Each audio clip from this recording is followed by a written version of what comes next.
Boa noite. Eu não sei se você está no Brasil, não sei se você está nos Estados Unidos e você que está chegando vai me falando aí sobre o som, sobre a imagem. Estão me ouvindo? Ricardo.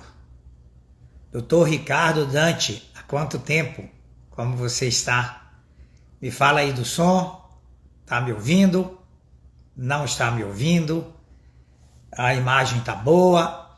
Nós estamos numa jornada falando sobre se é possível empreender em solo americano.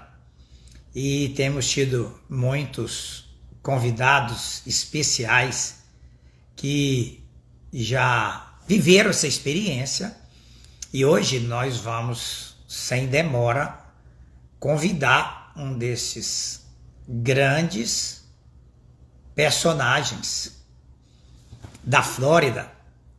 Hoje vamos receber Alexandre Piquet. Vamos ver se está a postos. E Alexandre é uma figura tão especial que não podemos... Boa noite, Alexandre. Fala, doutor. Como é que você está? Como é que tá? Bom demais. Gente, o Alexandre tem um currículo tão extenso. Se eu fosse falar o currículo dele todo aqui, a gente ia gastar a live inteira. Eu vou citar só algumas coisas. O doutor Alexandre, ele é fundador da Piquet Law Firm em Miami, e é provável que qualquer pessoa que mora na Flórida ou nos Estados Unidos já ouviu falar do doutor Alexandre Piquet. E é incrível porque Alexandre tem número de hospitais. Eu sou ortopedista, mas ele tem número de hospitais. 35 mil clientes cadastrados, mais de 2 mil empresas estabelecidas. E Alexandre tem um número incrível, mais de 1 bilhão e 300 milhões em transações. Eu sou encantado com a história desse homem de sucesso. Ele é muito bem-vindo aqui para compartilhar sua experiência. Alexandre, nós estamos numa jornada respondendo um questionamento muito interessante. Se é possível empreender nos Estados Unidos? Se é possível para um brasileiro sair da sua terra e vir para essa terra tão competitiva e conseguir empreender aqui. Mas, antes de mais nada, conta para mim quem é o doutor Alexandre Piquet, como é que ele veio parar nessa terra maravilhosa que chama Flórida. Seja bem-vindo. Obrigado, doutor. É sempre bom estar com você, mesmo que virtualmente, né? É isso aí. Eu tive o prazer e a honra de participar de um dos seus eventos presenciais, né? Verdade. Quando a gente ainda podia fazer evento presencial antigamente. Já a gente está voltando, né? Isso. E sempre trazendo pessoas boas, trazendo ideias novas parabéns pela iniciativa mais uma vez.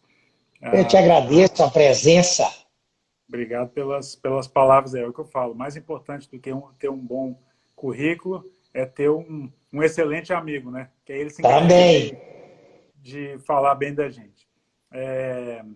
Eu nasci em São Paulo, me criei em Belo Horizonte. Meu pai é paulista, minha mãe é mineira, e me formei na Faculdade de Direito Milton Campos lá. E vim para cá no final da década de 90, quando então comecei a trabalhar no escritório de advocacia, que era especializado em imigração. E aí, enfim, veio a decisão de fazer o curso de Direito aqui de novo, né, o Juris Doctor. Você teve que revalidar tudo, porque praticamente não aproveita nada. Aproveita uma parte pequena, mas a Flórida é um dos estados mais restritivos, então você tem que realmente fazer a maioria do curso todo, tem que fazer o equivalente ao vestibular, depois tem que fazer a prova da OAB. Mas, enfim, dito isso, a gente, ou seja, eu nos primeiros 10 anos, sempre trabalhando para outros escritórios de advocacia, acumulando experiência, e aí em 2010, 2009, 2010 foi quando veio a decisão, então, de abrir o nosso escritório, Piquet Law Firm, que completa 10 anos esse ano, e a gente atua especificamente nas áreas do direito imobiliário, imigratório, tributário e o empresarial, sempre focando no investidor estrangeiro que vem para cá fazer negócio, né? Lógico que temos muitos clientes brasileiros por afinidade com a língua, nós somos todos brasileiros lá no escritório, ou pelo menos todo mundo fala português, mas a gente tem cliente da América Latina, da Europa, do Canadá, e eu digo que a nossa especialidade, mais do que as áreas do direito, é como lidar com esse cliente que não é o residente ou o cidadão americano e que vem fazer negócio nos Estados Unidos, porque o tratamento ele é um pouco diferenciado. Sim. Em termos de tributação, em termos de estrutura que você precisa. Então, a gente tenta se especializar mais no cliente sempre do que propriamente somente na área do direito. Olha, eu acho importante quem estiver acompanhando a gente, se você tiver uma pergunta, Alexandre é um expert, é alguém muito capacitado. É a hora de você fazer sua pergunta, porque talvez hoje vir aqui não é tão simples. Aí uma coisa que me impressiona no doutor Alexandre é a capacidade de empreender. Eu não sei como é que ele consegue a agenda, mas ele é locutor da rádio Flórida Brasil. Sim. Ele é um dos comentaristas mais solicitados em programas da Record, da CNN, TVs hispanas, TVs em Miami, e ele está sempre empreendendo. E é curioso que, apesar disso, está sempre disposto a ajudar aquele empreendedor que está chegando, não conhece a legislação, não conhece as características do mercado, não conhece as particularidades que precisam ser enfrentadas. Eu queria fazer uma pergunta para o doutor Alexandre. É possível empreender nos Estados Unidos?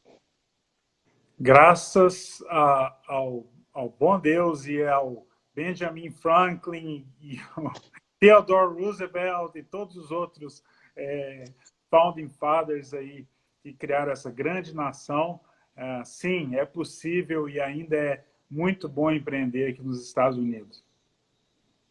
E aí me fala uma coisa, os números da Piquet, fala um pouquinho sobre o escritório, o que o escritório faz, porque os números são incríveis. Para quem trabalha na perspectiva de alavancar grandes recursos, todos nós sabemos o que significa 1 bilhão e 300 bilhões em transações. Fala um pouquinho sobre a Piquet, sobre o escritório e como é esse mercado imobiliário nos Estados Unidos. Ele ainda é viável? Ele é uma boa opção para o que está chegando? Fala um pouquinho sobre a Piquet. Sim, bom, então, o escritório de advocacia aqui nos Estados Unidos, ele funciona como um misto de cartório e banco. Ou seja, em uma transação imobiliária, seja ela feita por estrangeiro ou por cidadão americano, residente ou não residente, o comprador não passa o dinheiro para a mão do vendedor. Ou seja, o proprietário do imóvel, ele, ao firmar um contrato com um potencial comprador, ou vice-versa, o comprador firma um contrato com aquele potencial vendedor ali para o imóvel que ele está querendo, existe a figura no meio entre esses dois, além dos corretores de imóveis, aí tem várias imobiliárias no mercado, inclusive imobiliário do meu irmão, Piquet Realty, tem outras no mercado que a gente atende, enfim. No meio disso tudo aí, você tem a figura do agente calção. O que é o agente calção? É aquela empresa que vai segurar numa conta calção os recursos do comprador, vai segurar em calção, né? Quando a gente fala em calção, quer dizer em garantia, em confiança, a documentação, a escritura do vendedor, e na hora do closing, do fechamento, vai fazer o quê? Vai haver a troca disso, vai trocar chave por dinheiro. Essa figura é muito importante aqui. São chamadas os agentes, escrow agents ou closing agents, né? O agente de calção e o agente de fechamento. Paralelamente a isso, você tem uma prática muito comum aqui que 99% das transações imobiliárias utilizam esse recurso que está disponível, que é o seguro da escritura, coisa que não acontece no Brasil. Não existe esse instrumento no Brasil, que é um seguro que cobre contra vícios redibitórios do vendedor. Ou seja, o comprador, ao adquirir um imóvel aqui, ele paga uma apólice de seguro, que ela é um ponto percentual pequeno. Às vezes, por exemplo, um imóvel de 6 milhões, você vai pagar 18 mil dólares de apólice de seguro. Então, nós estamos falando aí de 0,3%, né? E não é anual, você paga uma vez só. Mas aquilo te cobre caso, por exemplo, o vendedor lá atrás, ele se entrou num negócio errado e, de repente, aquilo não apareceu e agora aparece um cobrador com uma escritura assinada, né? Que interessante. Ele deu em garantia lá atrás, isso não foi registrado, enfim. Esse seguro da escritura chama-se Title Insurance. E e você tem essas empresas que fazem o Title Insurance, né, que fazem o seguro da escritura. Nós também somos esse agente de Title, né? Então, a gente também é o que se chama de Title Company. Então, quando você procura um escritório de advocacia, seja comprando um imóvel ou vendendo, você está, na verdade, não só procurando o convencional, que é o advogado que vai ler o contrato, te explicar as cláusulas, de repente, uma cláusula que você não está seguro, negociar essa cláusula para você. Esse é o papel do advogado. Mas se o escritório de advocacia, como nós, também for uma title company, um agente calção, você tem a garantia de que vai receber o seu dinheiro quando a transação se concretizar, no caso de um vendedor, ou você tem a garantia de que vai receber as chaves e a escritura e que seu dinheiro não vai para a mão do vendedor e ele vai simplesmente se picar no mundo aí e deixar você a ver navios. E você vai ter o seguro da escritura, né? O comprador vai ter esse seguro da escritura, caso o vendedor tenha um passado aí que não apareça no que a gente chama de title search, que é a pesquisa da escritura. Isso venha te assombrar lá na frente, você tem um seguro para te pagar isso, é uma vez só e vale pela vida do imóvel. Os bancos, inclusive, para liberarem financiamento para a compra de imóvel, exigem esse seguro da escritura. Então, não é opcional, somente quando você tem uma compra que você está fazendo à vista, esse seguro ele é facultativo. Hoje mesmo a gente estava em negociação com um cliente canadense que está adquirindo uma propriedade de 6 milhões de dólares, e ele está pagando à vista e ele estava questionando por que eu devo pagar 18 mil de title insurance, do seguro da escritura. Que é por isso que eu estou com esses números frescos na cabeça, porque foi agora, tem meia hora atrás de entrar na live, a gente estava conversando com ele, explicando os prós e os contras. Realmente, a questão não é se o vendedor pode ser uma pessoa de boa fé, mas se vem lá atrás, por exemplo, alguém contestando uma herança, um divórcio, um negócio que tinha ido para execução e a pessoa não estava sabendo, a gente não sabe. Então, seguro, morreu de velho. Realmente, essa frase vale para... Olha que figura curiosa, né? Então, a Piquet Law Firm, ela funciona como um garantidor de ambas as partes. Correto. Que é uma figura que a gente não encontra no Brasil. E uma coisa que é interessante... Eu não sei se você lembra, lá no Brasil, a gente, quando assina uma escritura, normalmente marca para que comprador e vendedor se encontrem, dependendo do lugar e das pessoas, um só assina na presença do outro. O que aqui é completamente diferente. Normalmente, comprador e vendedor não se encontram porque não é necessário. Porque a figura da Title Company, como a Piquet representa, ela acaba garantindo a lisura e a legalidade de todo o processo, que não é necessário que as partes se encontrem. Não é mais ou menos assim? Corretíssimo, doutor.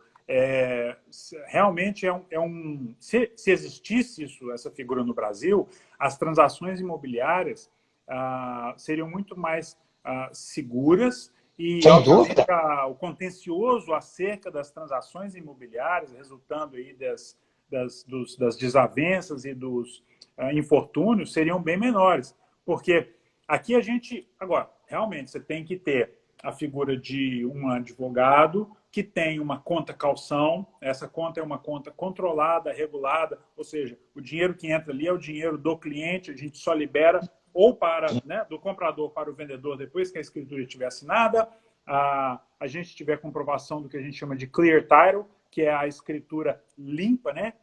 Você não tem nenhuma nebulosidade no histórico daquela escritura, o seguro da escritura, toda a documentação assinada, se tiver banco envolvido, você tem os contratos de hipoteca. Então, não é raro que um pacote de fechamento imobiliário, independente do valor da propriedade, seja de 6 milhões ou de 600 mil, tenha mais de 150 documentos assinados por ambas as partes, né? Principalmente do lado, mais do lado do comprador até do que do lado do vendedor.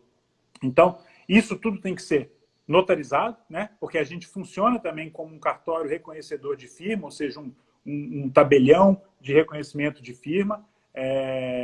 Então, isso tudo tem que ser certificado, notarizado, em tempo real, e o que a gente chama de disbursement, né? Que são os desembolsos após o fechamento, também acontecem de forma diferente como a gente está acostumado a ver no Brasil. Aqui, por exemplo, se você está vendendo um imóvel de 1 milhão e a gente recebe, então, do comprador 1 milhão na conta, nós, como agente calção, agente de fechamento, a gente distribui, por exemplo, o vendedor ele tinha lá um financiamento de 500 mil, que estava anexado, né, no imóvel como garantia, ele tem que pagar a comissão da imobiliária de 60 mil, são 6%, ele precisava pagar 40 mil de imposto de IPTU que estava atrasado, e ele tem mais 50 mil de condomínio que estava lá pendurado.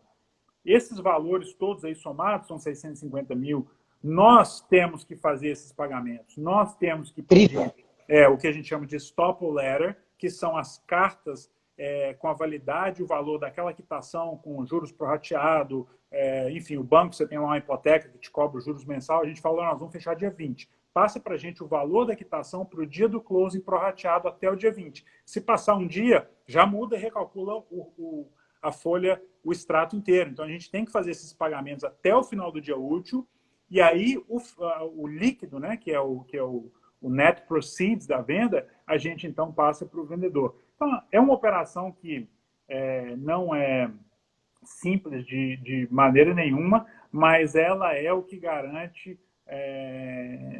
com certeza ela é o que garante a tranquilidade de ambas as partes. Existem desavenças, existe contencioso, litígio que sai de uma transação imobiliária? Sim, sempre existe, mas normalmente acontece antes do closing. Ou seja, até o dia do closing, o comprador não conseguiu financiamento. Ou então o vendedor mudou de ideia e aí resolveu desistir e já fez um depósito lá na conta calção que ele não pode tirar. Então, essas brigas e o que pode acabar virando ação na justiça acontece antes do fechamento. Na hora do fechamento, se tiver tudo alinhado, depois que fecha, é muito raro que o problema depois volte para assombrar o gente, se você estiver assistindo essa live, pega esse aviãozinho e manda para todo mundo, porque eu sei que tem muitas dúvidas. Doutor Alexandre pode esclarecer agora. Eu sei que nós estamos falando de imobiliário, mas o Fábio mandou uma pergunta aqui. Ele fala que ele precisa estar em outubro para resolver uma questão contábil em solo americano. Tem algum tipo de autorização que ele pode conseguir para hoje entrar nos Estados Unidos? Vou perguntar ao doutor Alexandre, porque, para quem não segue, no Instagram, doutor Alexandre Piquet, e o seu YouTube, que é Investindo na América, é hoje um canal fundamental para esclarecer essas dúvidas. O doutor Alexandre tem sempre contribuído com a comunidade, ou quem quer que necessite, para esclarecer essas situações. Tem uma maneira do Fábio entrar em solo americano, doutor Alexandre? Sim, isso aí a gente está falando do travel ban, né, que é uma proibição de viagem para viajantes oriundos de países com alto índice de infecção do vírus, né? O Brasil está nessa lista porque está em terceiro lugar no mundo, aí flutua entre segundo, terceiro e quarto lugar, mas está com índices altos ainda. Então, os Estados Unidos fizeram essa suspensão temporária sem data para terminar, isso é sujeito à reavaliação dos índices de infecção, para que, então, ou seja, esse viajante seja proibido de entrar aqui em solo americano, vindo diretamente desse país. Aí tem 4 exceções oficiais e um caminho que não é uma exceção, mas também não é ilegal. Quer dizer, você tem 4 exceções oficiais, o que é? Morte, então se você está vindo para um enterro ou cremação de um parente, viagem de reunião importante de interesse nacional, então para esta, quer dizer, outro dia um cliente me perguntou, pô, eu posso ir porque eu preciso reformar, eu estou aí para assinar os documentos para iniciar a reforma do meu apartamento? Apesar de ser uma reunião muito importante com o construtor, etc., não é de interesse nacional, quer dizer, não é, por exemplo, eu tenho que ir para assinar a construção de um prédio para low income housing, né, que é a população, residência para baixa renda, por exemplo, que seria de interesse público, né, interesse nacional.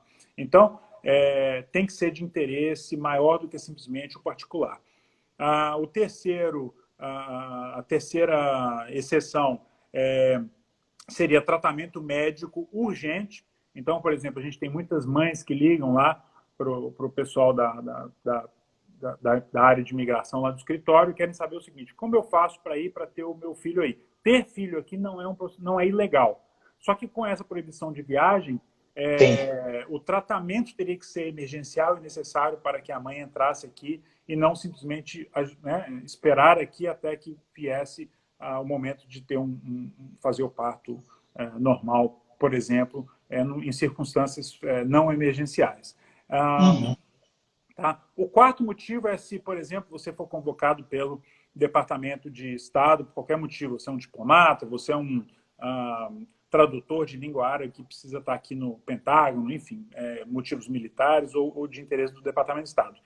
A opção que muita gente tem feito, apesar de não estar na regra, mas também não ser contra a regra, é ou seja, passar por outro país que não esteja nessa lista de proibição, ficar lá os 14 dias necessários ou requeridos pelos Estados Unidos antes de entrar em solo americano e então seguir viagem para cá, né? Então, por exemplo, se o sujeito saiu do Brasil e passou pelo, sei lá, por Caimã e ficou lá mergulhando 14, tirou 2 semanas de férias, depois veio para os Estados Unidos, interessante. Ele não é contra a regra fazer isso porque ele, obviamente, cumpriu com cumpriu a o quarentena. requerimento. Exato. Agora, lembrando que fica sempre a critério do oficial da imigração fazer essa análise. De repente, se ele vê que a pessoa, sei lá, não estava fazendo turismo, não estava aqui vindo. Tem muito estudante que está vindo aqui para o início do ano letivo, né, que começa agora em agosto. E aí é comum que as famílias estão trazendo os filhos aqui para a faculdade, vindo do Brasil, está na lista da proibição, porque o país está, né, na lista lá do travel ban, mas resolvem fazer férias antes de começar as aulas. O oficial da imigração vai analisar a totalidade das circunstâncias e falar, ok, você não fez isso pura e simplesmente para burlar uma regulamentação nossa. Então, pode ser que o oficial da imigração tenha perguntas a fazer, eles têm total autoridade para negar a entrada, mas a gente tem visto que de ambos os lados existe um entendimento de que nada de errado está sendo feito. O ideal é, de novo, uma das 4 exceções oficiais, pedir no consulado, pega a carta com a autorização de viagem e vem. Se não tiver isso... No caso, então, você tirar, sei lá, 15 dias, 3 semanas em algum ponto turístico no México também é uma opção. Como México, a gente tem escutado México, República Dominicana, enfim. Na verdade, faz sentido, né? Qualquer país que o índice de infecção esteja baixo e que, de repente, você ficou lá 14 dias e não teve sintoma nenhum, está comprovado que o vírus não se manifestou, essa é a proteção sanitária que os Estados Unidos quer ter. Não é nada contra Brasil, nem contra Bolsonaro, nada político, nada econômico. Essa é um travel ban, é única e exclusivamente uma uma suspensão temporária para evitar a propagação do vírus. Como vários outros países fizeram, né? Fábio está te agradecendo aí, doutor Alexandre. Tá. Agora, vamos lá. Como investir no mercado imobiliário americano? Fala para mim. Então, a primeira pergunta é: eu preciso ser residente, eu preciso ser cidadão? A gente escuta muito isso. Não precisa ser cidadão, não precisa ser residente, você pode investir com o seu visto de turista, você pode investir sem estar aqui a pessoa precisa estar aqui, isso, ótimo. Não precisa estar aqui nos Estados Unidos e muito menos, de repente, você não precisa nem ter passaporte, nunca nem ter vindo nos Estados Unidos, nem tem interesse de vir, mas você quer simplesmente diversificar o portfólio. Incrível. O envio, né, do recurso, se já não está aqui nos Estados Unidos, ele é feito fechamento de câmbio oficial via Banco Central, né, da pessoa, do comprador, direto para a conta calção do escritório de advocacia, ou para a conta dele mesmo, a conta que ele possa já ter aberto aqui como pessoa física no banco. E depois... Quer dizer que o dinheiro pode ser mandado direto para a Title Company? Pode. E a própria Title Company ou o escritório que o representa pode assinar, dando propriedade daquele imóvel à pessoa. Sim, são dois momentos distintos, mas sim, os dois podem acontecer concentrando no escritório de advocacia. Um é o envio do dinheiro para a conta calção, que depende do contrato de compra e venda firmado entre comprador e vendedor, mesmo que o comprador ou o vendedor estejam no Brasil. O outro é através de um Power of Attorney, que é a procuração, né, pessoal, restrita, exclusiva e específica para aquela transação. Então, o escritório de advocacia, o advogado, não tem poderes para dispor do bem, usar em benefício próprio, vender para outro, pegar o dinheiro, embolsar. Tem instruções específicas ali que ele vai assinar em nome do comprador. Aquela escritura tem que estar no nome do comprador, ou vice-versa, vai assinar a venda e aqueles valores têm que ir para a conta do vendedor, ou a escritura tem que ir para o nome do comprador. Quer dizer, as instruções que a gente tem nas procurações, elas são bem narrow, né? São bem específicas, e a gente consegue, salvo casos onde existe financiamento de banco, alguns bancos exigem assinatura pessoal do comprador. Aí o que acontece? Ou o comprador tem que realmente pegar um avião e vir para cá assinar, como nesse momento agora tem esse banimento de viagem, por exemplo, a gente pode mandar o pacote inteiro para que ele assine lá no Brasil, e aí tem bancos que aceitam assinatura em cartório, com firma reconhecida lá em cartório brasileiro, a gente notariza aqui, ou então, nos casos assim, nos bancos mais ainda mais quadrados e mais rigorosos, a gente manda para o consulado americano, onde o comprador ou o vendedor assinam em consulado, lá na frente do oficial, do consular officer, lá do oficial do consulado, e aquilo serve como um reconhecimento de firma consular, e aí devolve para a gente. Mas, na maioria dos casos, bancos hoje em dia que já acompanham a tendência, bancos que a gente já está acostumado a trabalhar, que é grande maioria, que, pelo menos do sul da Flórida, a gente já trabalhou com quase todos, bancos, compras à vista, ou até a venda, em caso, por exemplo, se o cliente é o vendedor e o imóvel está em nome de pessoa física ou de pessoa jurídica, não importa, mas desde que existe anuência dos sócios, se for pessoa jurídica ou se for pessoa física, em quem esteja o nome da escritura, se todos assinarem, a gente pode assinar também por procuração. E lembrando que na compra, ou seja, ao pensar em comprar um imóvel aqui nos Estados Unidos ou investir qualquer tipo de recurso, sempre lembra da máxima, né, de Rockefeller, que é o seguinte: não seja dono de nada, controle tudo. O que quer dizer isso? Você é dono de as ações das empresas ou das estruturas que você montou para serem detentoras das escrituras ou das contas correntes, etc. Essas ações, esses estoques, esses shares, né, esses certificados de ações dessas empresas, eles não servem para ocultação de patrimônio, para sonegação fiscal. Isso vai estar registrado lá no seu imposto de renda no Brasil, na sua DCBE, a Declaração de Bens e Capitais no Exterior, bonitinho. Não é ação aportador, não é sonegação, paraíso fiscal, nada disso. O que vai acontecer é que, em caso de sucessão, essas cotas elas vão trocar de mão numa jurisdição fora, que assim, os Estados Unidos é o lugar para se morrer mais caro do mundo. Então, a gente quer tirar essa sucessão aqui dos Estados Unidos. A outra vantagem de estar em nome de pessoa jurídica é que se você, em vida, né, a tendência é que a gente compre e venda ainda em vida durante muitos anos, todo mundo. Né? Se isso acontecer com lucro, né, que é melhor ainda, quer dizer, o sujeito ele não morreu e ainda teve lucro. Né? Então, esse é o ideal para todo mundo.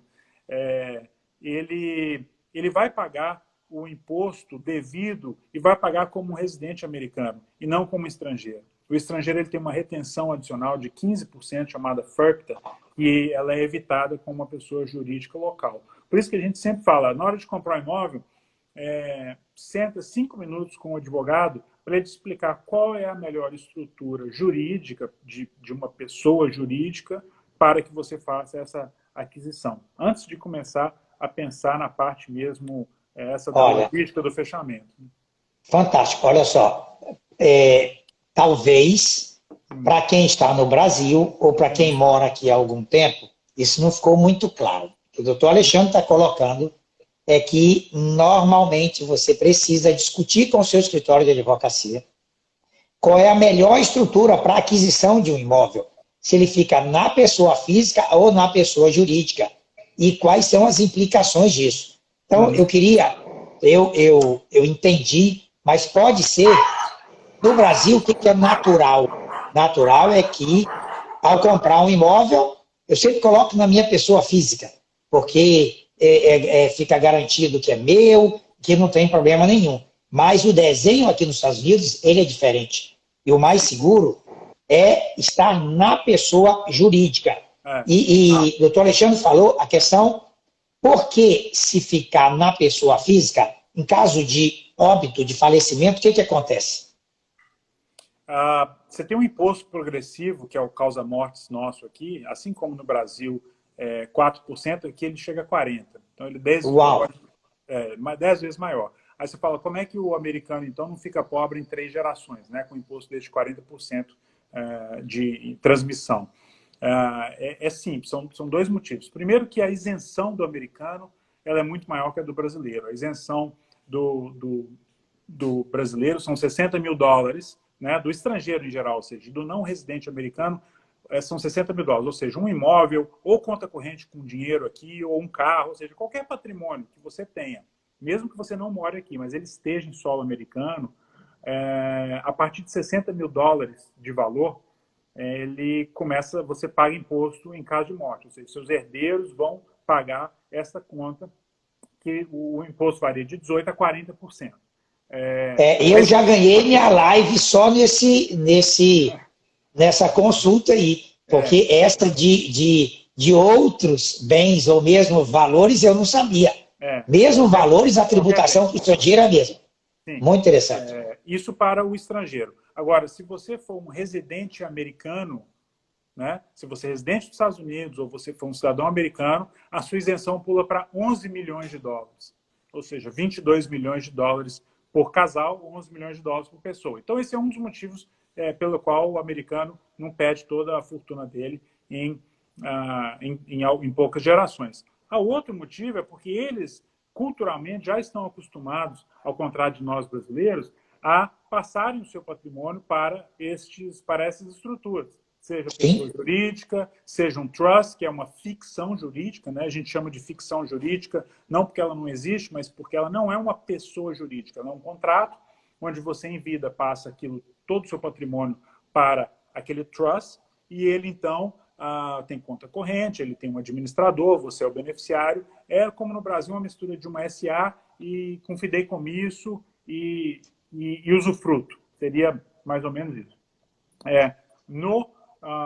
No caso da empresa americana, quer dizer, a gente está falando de 2 camadas de empresas que normalmente são usadas, né? Uma é americana e a outra é offshore.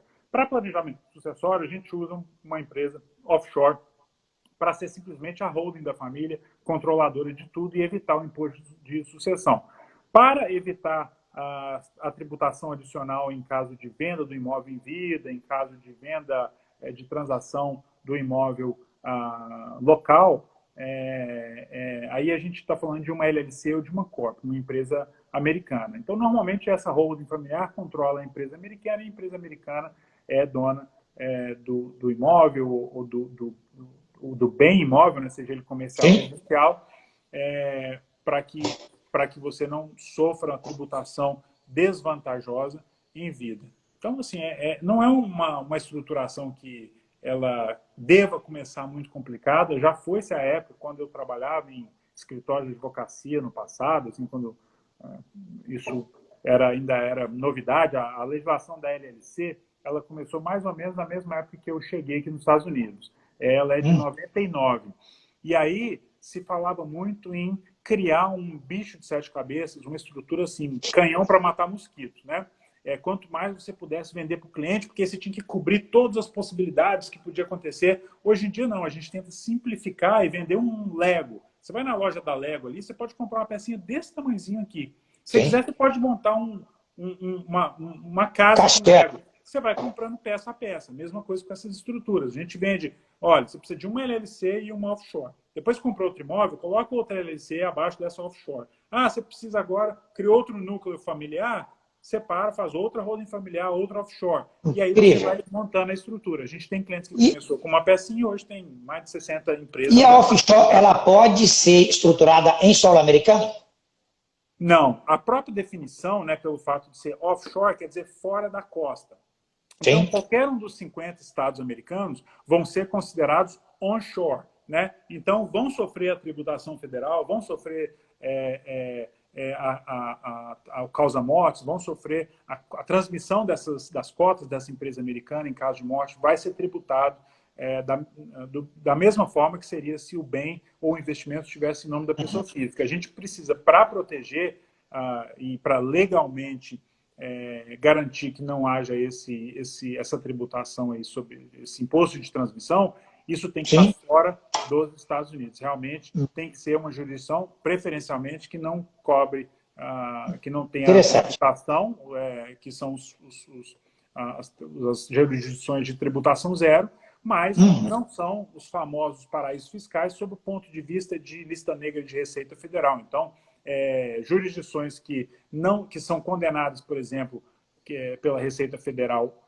brasileira, a gente não recomenda para os clientes, porque o que adianta resolver a questão aqui nos Estados Unidos e depois ter que prestar conta, sofrer auditoria? A gente quer uma jurisdição que você tenha essas cotas no seu imposto de renda lá no Brasil e que todos os anos você declare isso sem ter nenhum tipo de problema. Como, por exemplo, o BVI, né? Ilhas Virgens Britânicas é um bom exemplo. Sim. Investir em imóvel nos Estados Unidos, em especial na Flórida, compensa? É lucrativo? O comercial? E tanto faz. Sim. Comercial ou residencial? Tá. Patrícia, sua resposta já acabou de...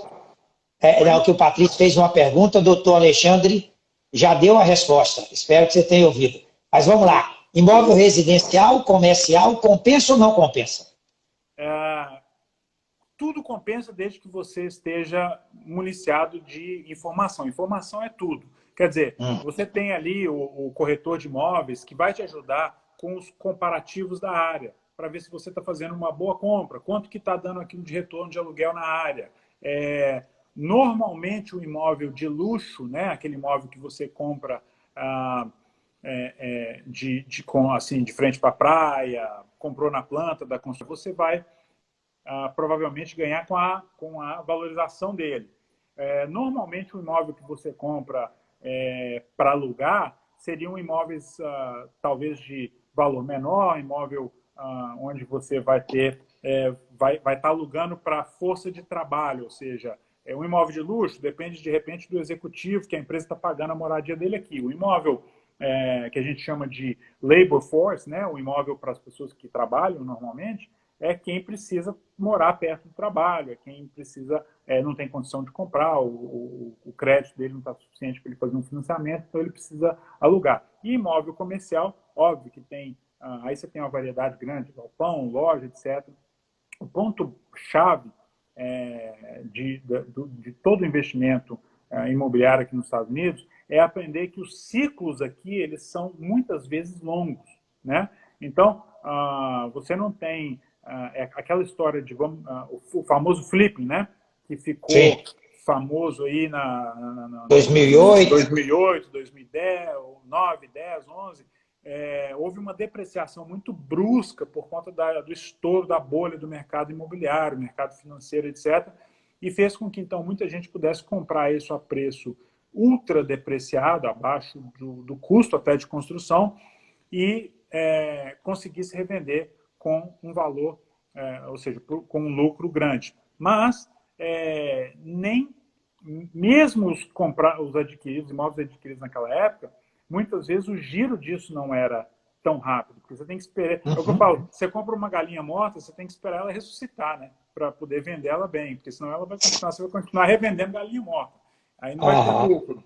Então, a estrutura, né? De novo, a estrutura jurídica, ela tem que estar preparada para aguentar esse tranco também, porque de repente, se o lucro for excelente, for um lucro enorme, você tem que estar blindado para não pagar mais imposto do que você deve. E vice-versa. Se você compra uma propriedade onde você vai ter que vendê-la sem lucro nenhum, se ainda por cima você tiver que largar na mesa uma retenção de 15%, que é o FERPTA, porque não fez a estrutura correta, aí você começa a entrar no negativo, também não é vantajoso. Sim. Então, além do acompanhamento, óbvio, que é o expertise do mercado, quem tem essa especialização e quem tem esse conhecimento, esse pulso do mercado, é normalmente o corretor de imóveis que está ali, é o consultor imobiliário que principalmente que cuida daquela área, o cara que cuida ele é especializado em praia, especializado em galpão, especializado em apartamento de luxo ali naquele determinado bairro. Você tem a estrutura, tem que se precaver com a estrutura correta para cada tipo de investimento. Estrutura, por exemplo, de imóvel comercial, vai fazer toda a diferença se você fizer uma LLC ou uma Corp, porque o imóvel vai estar alugado, é um triple net, o inquilino vai estar pagando, além do aluguel, ele vai estar pagando condomínio, IPTU e seguro, e aí você vai estar com aquele cash flow grande na empresa, você não quer que, de repente, a estrutura errada seja... se você fizer uma corp, você vai pagar 21%, mas se tiver retirada, vai pagar de novo, porque você não é residente. Se fizer uma LLC, ela vai ser uma pass-through, não vai estar dentro desse cap de 21%, mas vai pagar quando distribuir. Isso tudo são simulações fáceis de fazer. A gente só precisa do seguinte, qual é o objetivo? É deixar o dinheiro aqui nos Estados Unidos, é fazer a retirada de 15 dias, levar o dinheiro para o Brasil, esperar, só vai tirar quando vender o imóvel, aí a gente já dissolve a empresa. É um trabalho a quatro mãos. Né? Doutor Alexandre, tem uma pergunta aqui que vale alguns milhões. A pergunta é, com a pandemia, os imóveis vão cair ou não vão cair o seu valor?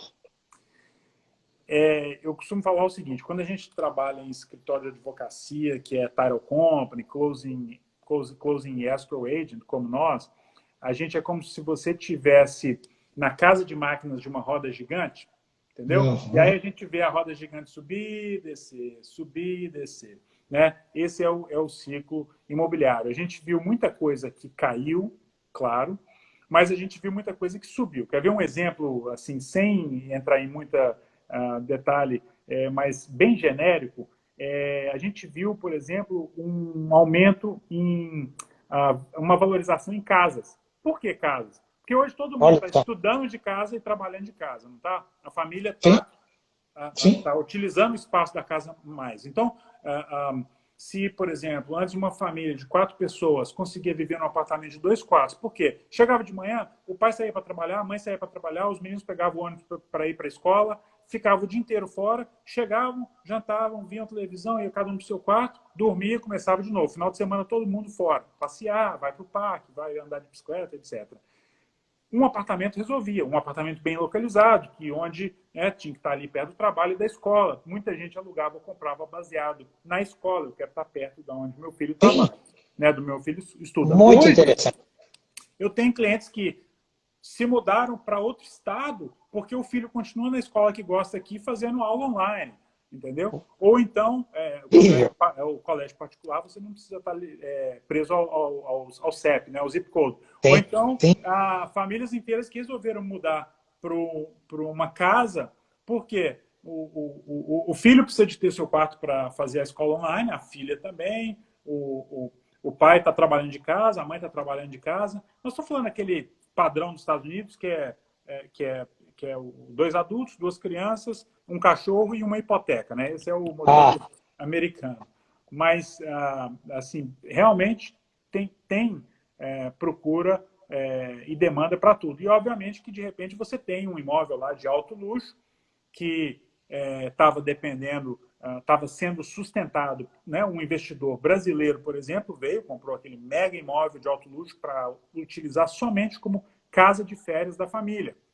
Usou bastante quando o dólar estava mais baixo e agora ficou inviável a manutenção, não porque ele não tenha recurso, mas é porque não faz mais sentido. Então, assim, eu conversei essa semana com um cliente que tem um belo imóvel na praia.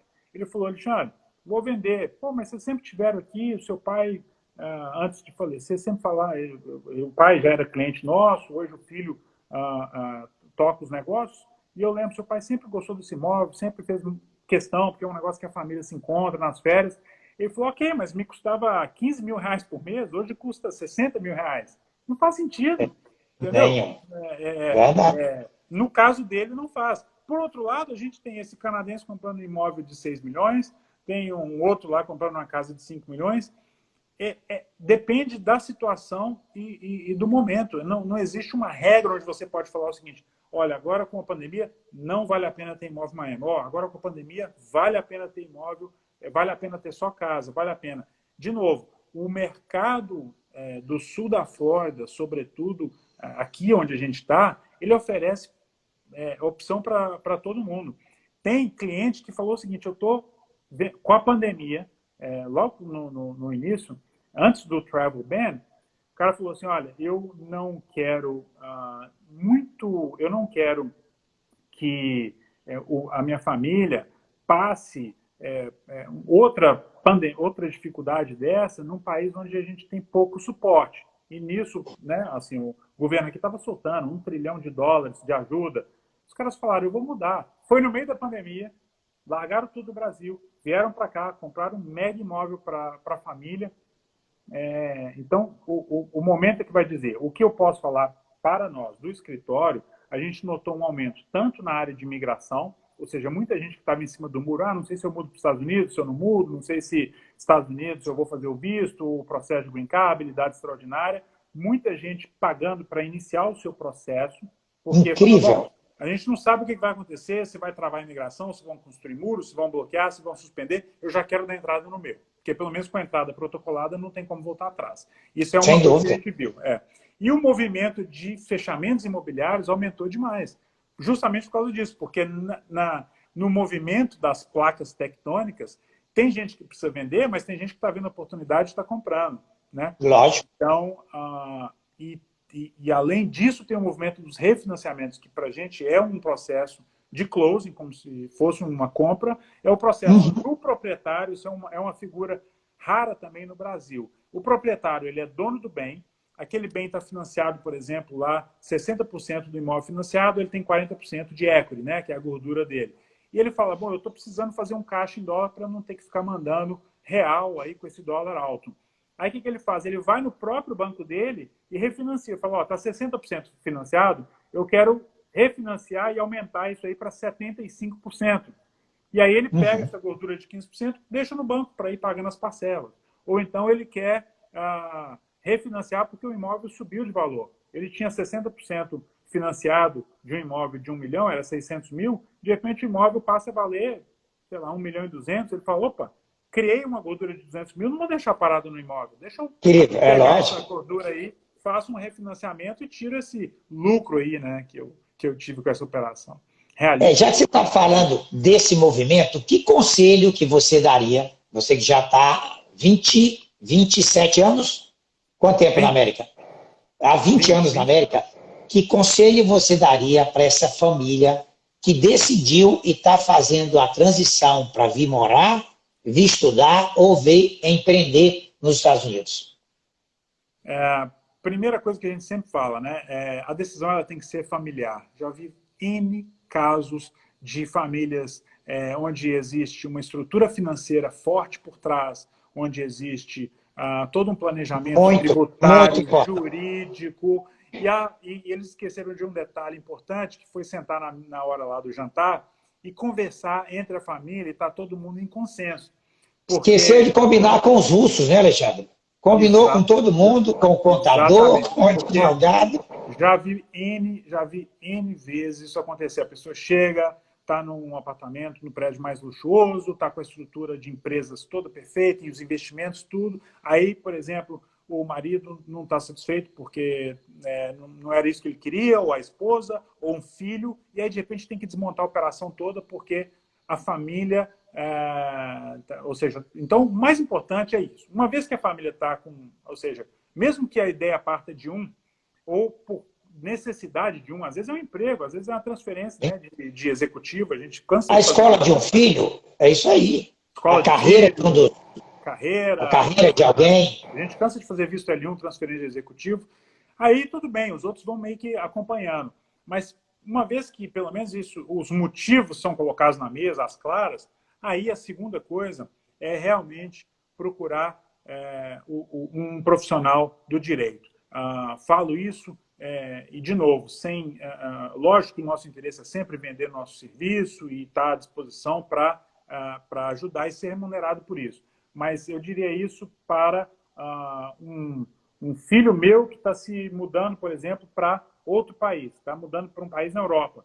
Eu falaria com ele, meu filho, primeira coisa, resolve aí com sua esposa, com seus filhos, tá? Todo mundo entendendo que vocês estão indo para um país que de repente vai fazer mais frio, mais calor, vai ser diferente a língua. Mas segunda coisa, procura um advogado lá para entender como funcionam as regras daquele país, que vão ser, com certeza, diferentes da do seu país. Perfeito. E a pior coisa que você pode fazer é, de repente, chegar com alguns assumptions, né, que a gente fala, com algumas presunções de que alguma coisa funciona desse jeito, de repente funciona de outro jeito.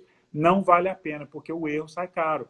Então, uma vez que você se senta com um profissional do direito, né? Por isso que lá na peça de Shakespeare, né, tem aquela frase famosa, os caras querendo invadir, acabar lá com a monarquia, querendo invadir lá o império lá e falar matem primeiro todos os advogados. Não era porque eles odiavam advogados, não. É porque advogados, normalmente, é a primeira linha de defesa de uma nação. Mesma coisa. A gente está aqui para proteger o estrangeiro que está vindo para cá fazer negócio dessa selva que é o emaranhado do sistema tributário e da legislação local. E a gente vê muita gente errar também por falta de planejamento ou por esquecimento. E, às vezes, aí o contrário, minha família está satisfeita, os investimentos estão, ou seja, o dinheiro está no banco, está tudo certo, mas aí faz algo errado, entra em litígio, né? Vai ter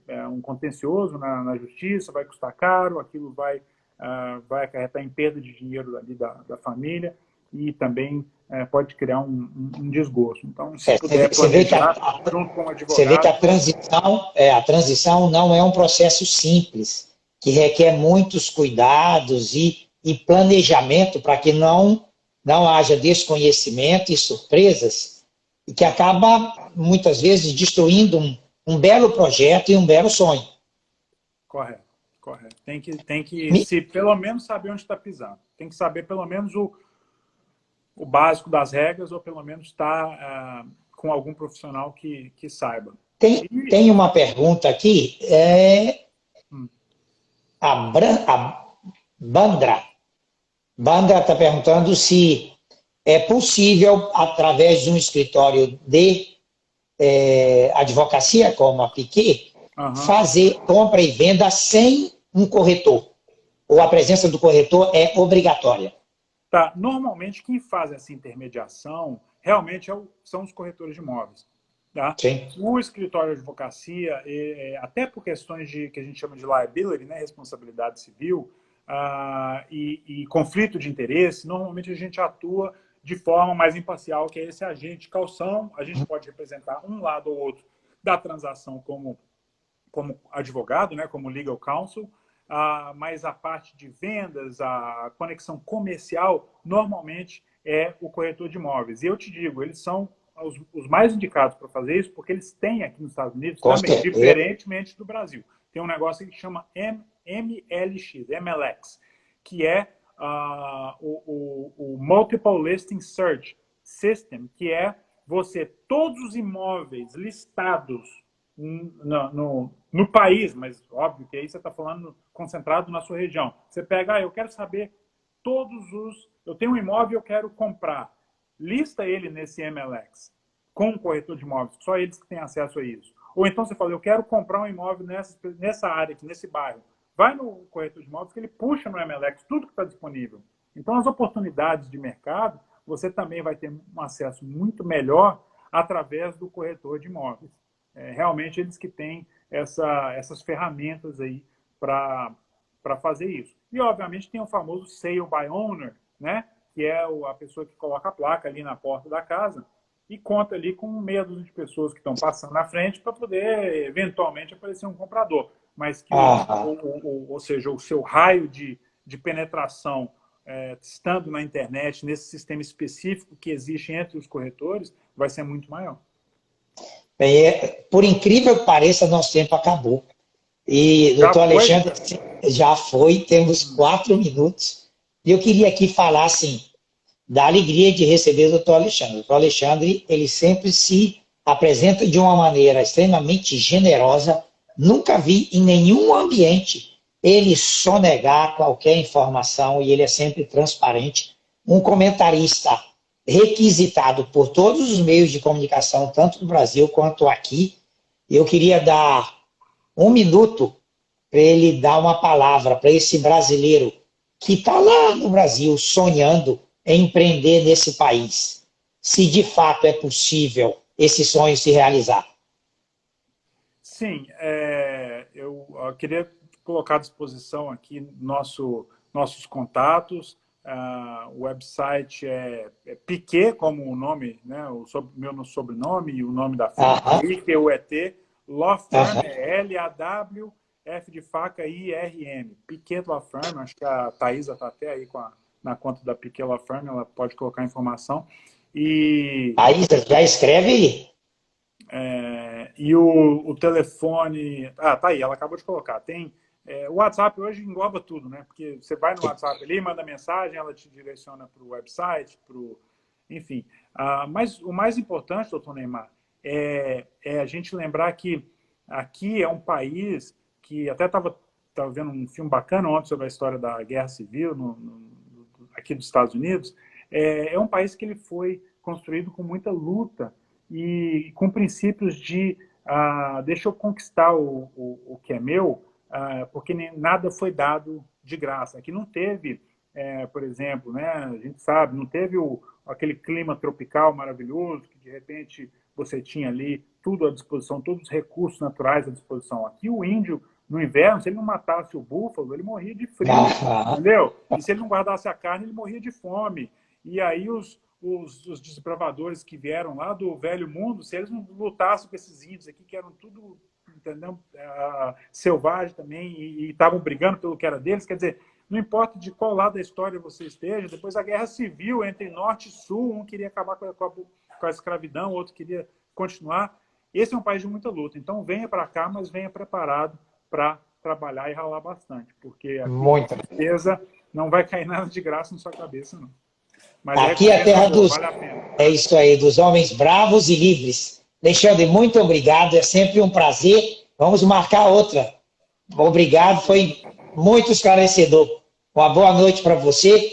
E você continue seguindo o doutor Alexandre. Nos siga também nas mídias. É possível empreender nos Estados Unidos. Uma boa noite a todos. Um abraço. Obrigado, doutor. Abração. Vamos te ver.